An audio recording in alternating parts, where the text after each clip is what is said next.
ఉదయ బ్రహ్మస్వరూపం మధ్యాహ్నేతు మహేశ్వర సాయంకాలేతు స్వయం విష్ణు త్రయామూర్తి దివాకర.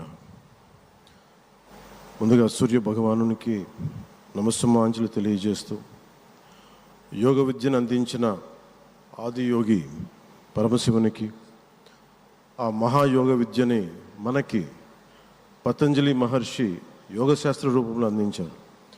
వారిరువురి పాదపద్మములకు నమస్కారాలు. మన యోగ విశిష్టతను, గొప్పదనాన్ని ఋగ్వేదంలో ఉన్న మహానుభావులు తెలియజేస్తే దానిని ప్రపంచవ్యాపితం చేసిన దార్శనికులు మాత్రం గౌరవ ప్రధానమంత్రి శ్రీ నరేంద్ర మోదీ గారు. భారతీయ సనాతన ధర్మం తాలూకు విశిష్టతను యోగా ద్వారా విశ్వవ్యాపితం చేసిన ఘనత ఆయన సొంతం. యోగా సాధకులు ఎంతటి దృఢచిత్తాన్ని కలిగి ఉంటారు, ఒత్తిడి జయించి సంకల్ప సాధకులుగా ఎలా నిలబడతారన్న దానికి కూడా మన గౌరవ ప్రధాని శ్రీ మోదీజీ గారు నిలువెత్తు ఉదాహరణ. ప్రపంచ యోగా దినోత్సవం యావత్ భారతవానికి, భారతీయులకి దక్కిన గౌరవం. సరిగ్గా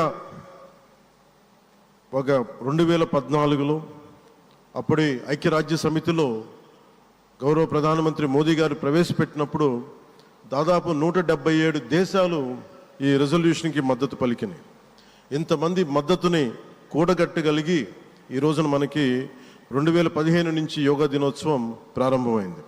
ఈ రోజున గౌరవ ప్రధానమంత్రి మోదీజీ గారి పిలుపు మేరకు మనం మొదట విశాఖ 11వ యోగా దినోత్సవ సంబరాలకు వేదిక అయింది.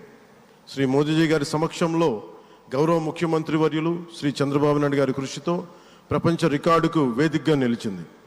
విశ్వనరులు మోదీజీ గారి పిలుపు మేరకు యోగా ఒక వన్ ఎర్త్ వన్ హెల్త్, ఈ ఆరోగ్యం థీమ్ని ఈ వేదిక నుంచి ప్రతి ఒక్కరూ ముందుకు తీసుకెళ్లాలని మనస్ఫూర్తిగా కోరుకుంటూ, ఇక్కడ ఆసీనులైన మీ అందరికీ ఇక్కడికి వచ్చేసిన ప్రతి ఒక్కరికి కూడా పేరు పేరున నా హృదయపూర్వక వందనాలు, నమస్కారాలు.